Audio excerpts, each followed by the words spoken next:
Hello. I have my new headphones. They came, and I hope you can hear me better.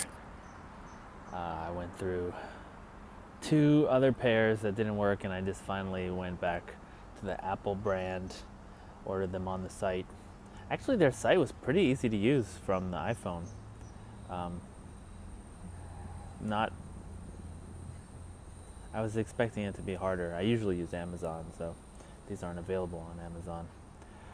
All right. So I am more convinced than ever that what I really need right now is to totally systematize my business and just document everything so that I can start handing off the work to other people. I've got my assistant. He's good, but I think it's more work than the both of us can do. Um, so I'm gonna have to think about how to get another person on board. Um, it's I don't know if I want to get another person from the Philippines like he is, or if I want someone local who I can talk to in person, who will work the same hours as me and also has a little bit better English. His English is pretty good, but there are certain um, things that he does that like indicate, yeah, he's not a native English speaker. Um, so I know someone that I just don't think I can afford. I'd love to have her as um, an employee, but I just don't think I can afford her. Um, but I'm going to talk to her and see what she says, because maybe we can figure it out.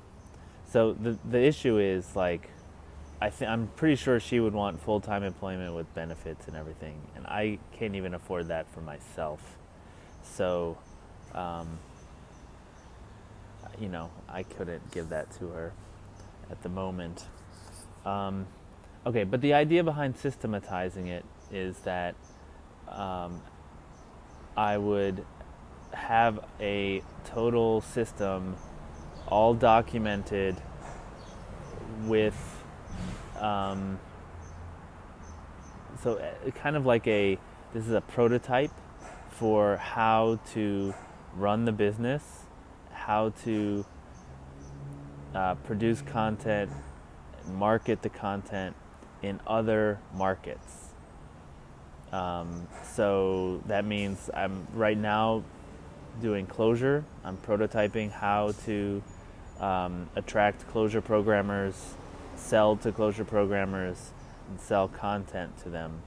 And I would just take that model and reproduce it in Elixir, reproduce it in Elm, reproduce it in, those are the two big functional languages right now, so maybe I should just stop there. But, I've got a list of functional languages that there are jobs behind: Haskell, PureScript, Erlang, Scala, those kinds of languages. Just if I could reproduce it, boom, boom, boom, boom, boom, then that seems like a good way of growing horizontally into other markets. The issue will be how to scale up content production, because at the moment I do all content and I don't scale. So I want to experiment with paying people not on royalty basis, but just I will buy your content, meaning produce a 1 hour, 2 hour, 3 hour, whatever course, and using my process, and I will pay you for that. and then I just own the rights to resell it and to give it as part of the subscription. And the idea is then I could kind of cost out what it would take to enter a market, right? Like I would know I need at least 12 hours of content in Elixir before I could, start making a profit, for instance. And if it takes $1,000 an hour of content, then that's $12,000 to enter into the market, plus all the other costs that that my system would figure out. And the process would be about how to find these people, how to vet them, how to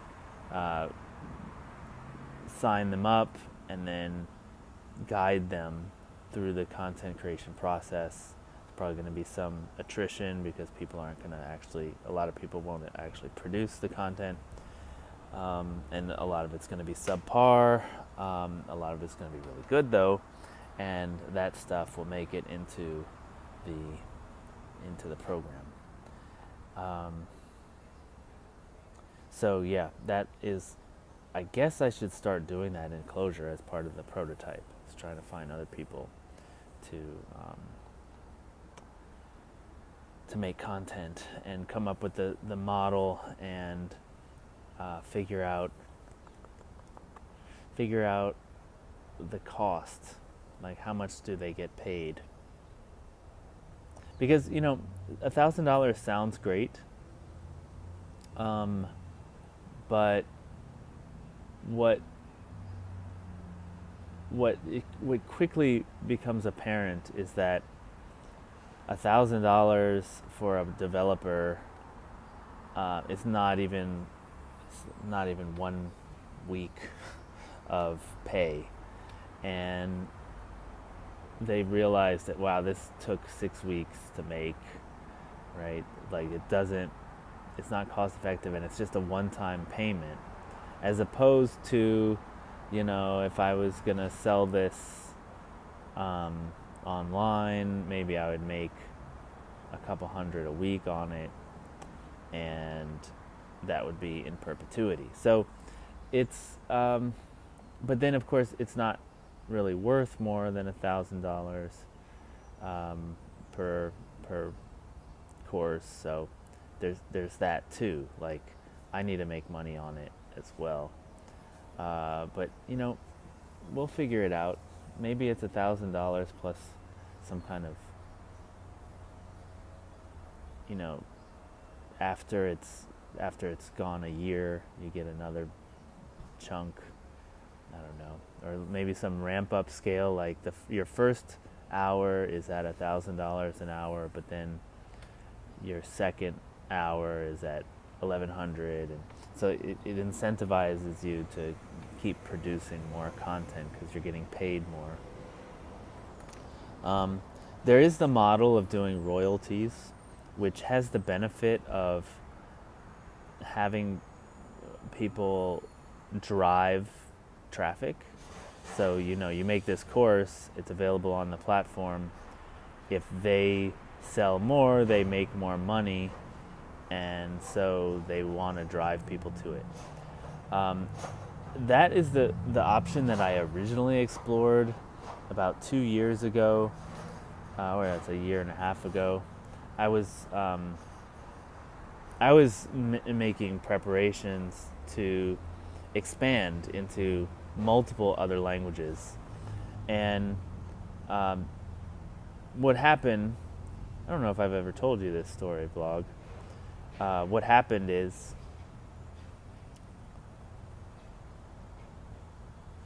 after months of me talking with them and asking them and them trying to make a course, I had almost nothing. Right, I had one person developed an outline that I wasn't that happy with. One person did a course, the quality was sort of C minus, and at the same time I realized that the reason I was expanding was because it looked like I had outgrown the closure market. But then what happened was I went to the Closure Conj and I met all these people who had never heard of me and were working at big companies that use Closure. And if they hadn't heard of me and I hadn't heard of them, I didn't know their companies were using Closure. So what that meant was that there are segments of this network that are not well connected. And, my idea was that there is potentially enough Closure market that I'm just not reaching yet. And I just need to be a little bit more patient, double down on Closure. So that's what I did. I was frustrated with all the work that I put into getting content in other languages. And like the other thing, I realized was that I have been producing content for over 10 years now, and I know how to crank it out. I know how to come up with an outline. I know my style. I know what I want to say, and I'm good at all the, I'm practiced, let's say, at all the minutia of putting it together.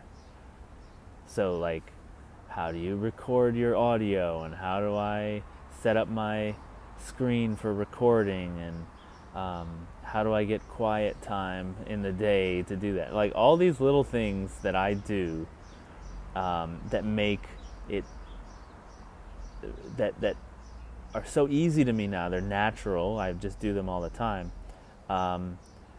That now I can focus on the content a lot more, and when I have an outline, I can just run through it and record it, and I don't hit all the snags that someone might hit if they're first starting out.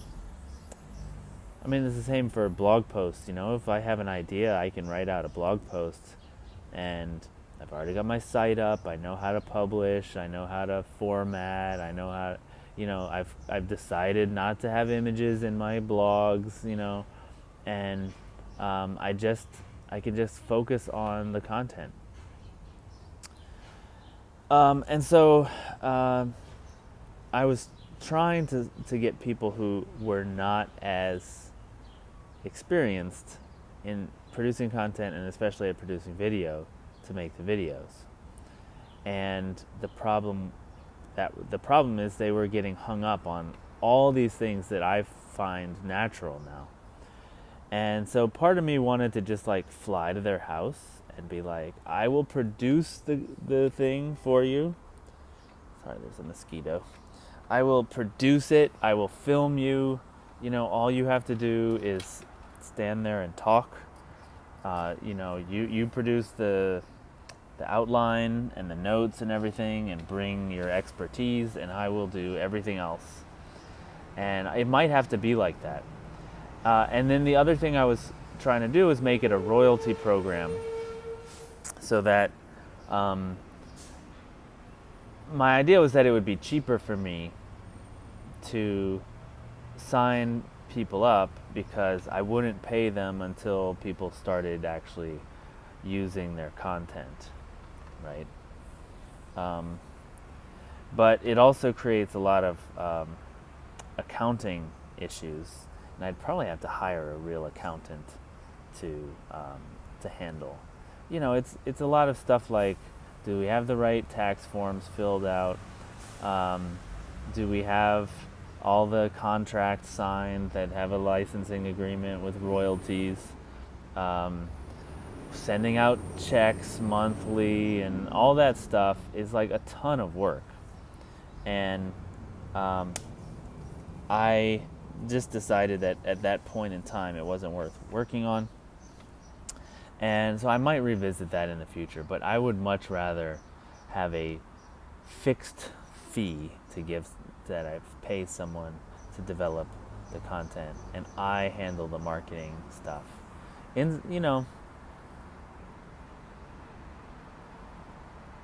I don't know, maybe we have an affiliate thing or something. That could work if we do affiliate marketing so that they could drive traffic to it. It's complicated because it's all dealing with paying out people, and that gets really complicated. Let me think if there's anything else. Oh man, looks like it's caterpillar season.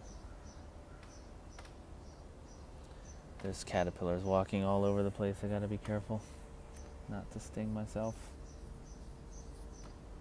Probably means we'll have butterflies soon. That's cool. Or maybe they're just moths. Anyway, that's my update. I'm working on getting all these processes in place, and my like ultimate goal is to do no work that is not documented. So even like outreach to potential customers or everything should have a process and templates and stuff like that. And I'm documenting everything in Google Docs because people seem to know how to use that, and it's free-form text. You just write whatever you need to write. I'm reading all sorts of stuff about business processes. It's getting better, like I was researching this maybe a year ago, like how do you actually, what do you turn into business processes and how do you write them? And there wasn't that much good stuff out there for a very small business, a 1-person, 2-person business.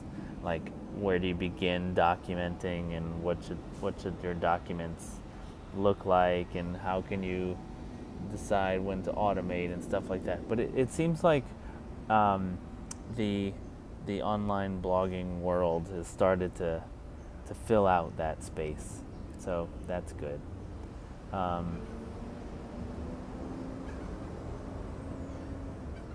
Yeah, I got a video recorded on Friday for my new course, a lesson. I would like to do some more today on that. I started on a Lisp interpreter in Clojure, and it was about, I guess, 25 minutes in to the interpreter, and we're not done writing it, so there's more to write on the interpreter. And of course, it's just a toy to explain how the stuff works and to give people a little example.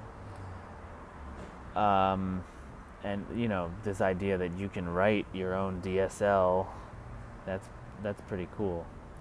Right, and so after that we'll turn it into a compiler, so that'll be cool. Right. I think that's it. I think I'm done. So thank you, everybody. Hit subscribe, do all the things. Bye.